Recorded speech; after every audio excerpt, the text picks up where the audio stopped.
दोस्तों 2 दिन वीकेंड का वार हुआ और दोनों ही अलग अलग लोगों ने होस्ट किया, लेकिन टॉपिक सिर्फ एक ही था इनके पास, वो भी सारा के लिए। जब एकता कपूर जब अपना सब लेके सुना के इतना कुछ करके चली गई थी, उसके बाद फिर रोहित शेट्टी आया और उन्होंने भी सारा को उसी टॉपिक पे उसी मुद्दे पे खींचा। मतलब इनके पास कोई और मुद्दा है ही नहीं। हर वीकेंड के बाद सेम ही नजर आ रहा है, हर वीकेंड के बाद में इनका टारगेट भी सेम ही नजर आ रहा है। या फिर करणवीर को वो पूरा मेकर्स पता नहीं क्या स्टार्टिंग से पहली वीक से उनकी गेम खराब कर दी है करणवीर की। अब करणवीर बिल्कुल खो से गए हैं, अभी उनकी गेम में कुछ अब रहा नहीं है। पता नहीं मेकर्स को अब क्या हो गया। मेकर्स ना पता नहीं अब करणवीर के पीछे ही क्यों हाथ धो के पड़ गए हैं। हर चीज में कितने सारे मुद्दे उठा रहे थे करणवीर का। यार बताओ ना, दिग्विजय और कशिश वाला इतना बड़ा फालतू का क्लिप दिखाने का क्या मतलब था। उसमें भी करणवीर को गलत ठहराने के लिए इतना कुछ मेकर्स ने रचा था कि पता नहीं क्या ही चीज है यार।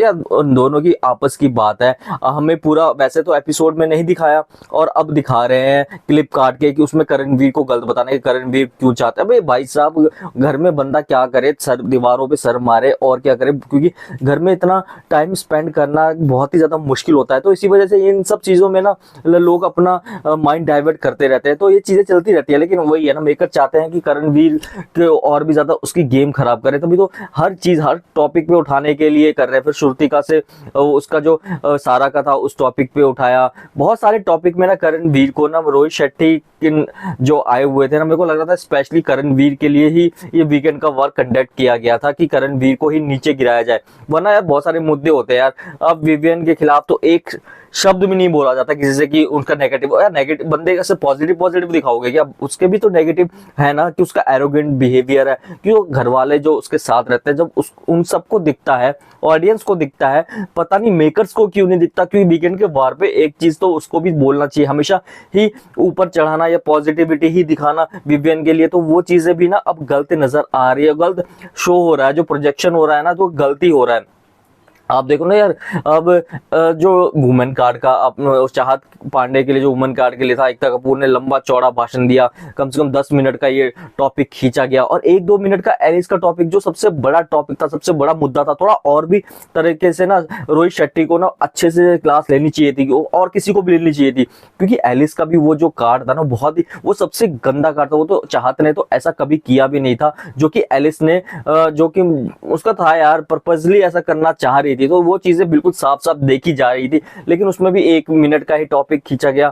तो वही है ना, मेकर्स ने अब मन बना लिया है किसको अपना सपोर्ट करना है, किसको नीचे गिराना है। तो वही करणवीर के जो चल रही है ना, करणवीर के साथ चीजें चल रही है, वो सही में मेकर्स ने उसकी गेम तो अब खराब कर ही दिया। अब मेरे को नहीं लगता करणवीर की गेम अब वापस आ पाएगी, ट्रैक पे आ पाएंगे। क्योंकि यार करणवीर अब तो खेलना भी चाह रहा है, लेकिन तब भी मेकर्स ना पता नहीं क्या, कभी इधर का बात है कभी उधर का। तो बहुत चीजें इस मुद्दे इस वीकेंड के वार पे उठाए जा सकते हैं। दोनों वीकेंड के बाद दो वीकेंड के वार हुए, लेकिन वैसे मुद्दे उठे नहीं जो कि मुद्दे थे घर में। और अब रजत का हमने भी देखा, रजत के जो और भी चीजें आती है, लेकिन रजत दलाल का ना हमेशा दिखाया जाता है जो कि उसका नेगेटिव गाली या लड़ाई झगड़ा या फिर चीखना चिल्लाने वाला ही दिखाया जाता है। और भी उसके बहुत सारी चीजें, मजाक मस्ती भी करता है घर में बहुत, वो और भी ज्यादा चीजें करता रहता है, लेकिन वो चीजें हमें नहीं दिखाई देती। क्योंकि यार जो मेकर जो चाहते हैं ना, वही ऑडियंस तक पहुंच सकता है, और वही जिसको वो चाहते हैं ऊपर पहुंचाना उसको ऊपर पहुंचा सकते हैं। जिसको वो चाहते ही नहीं है कि ऐसा करना, तो वही है यार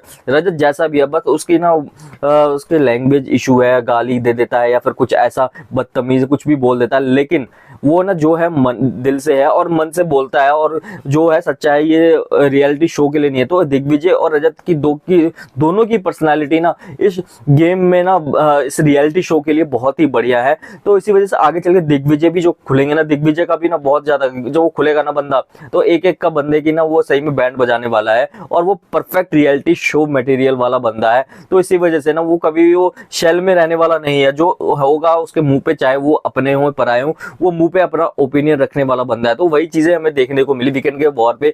चीजें बहुत ज्यादा और भी उठाई जा सकती थी, और भी मुद्दे थे उस पर बात की जा सकती थी, और भी एलिस को और भी भी उसकी क्लास लगाई जा सकती थी, लेकिन वही है ना, मेकर्स ने कुछ अभी बांटे हुए हैं, जिसको वो सुनाना चाहता है उसको ही सुनाएगा। हर वीकेंड के बार पे वही, और हर सीजन में हमने देखने को मिलता ही है ना, जब एक के पीछे बढ़ता है तो उसको ही बहुत ज्यादा डाउन करने के लिए मेकर्स हमेशा हर वीकेंड के बार पे उसी की क्लास ज्यादा लगाई जाती है कंपेयर करें किसी और कंटेस्टेंट के लिए। तो वही चीजें अब देखने को मिल रही है। देखते हैं कि आगे के एपिसोड में क्या होता है, क्या करणवीर अपनी गेम में फोकस कर पाएंगे या फिर मेकर्स ने जो उनकी गेम बिगाड़ दी है उनकी गेम और बिगड़ती चली जाएगी। क्योंकि करणवीर एक बहुत ही ज्यादा स्ट्रॉन्ग कंटेस्टेंट है, विवियन के मुकाबले करणवीर मेरे को ज्यादा अच्छे खिलाड़ी लगते हैं। क्योंकि विवियन का जो एक शैली बना हुआ है, लेकिन करणवीर का ओपिनियन है, लेकिन वो निकालने नहीं दे रहे। मेकर्स हमेशा कुछ ना कुछ उनको कह देते हैं जिससे कि उनका ओपिनियन दब जाता है या फिर वो कहीं खो से जाते हैं।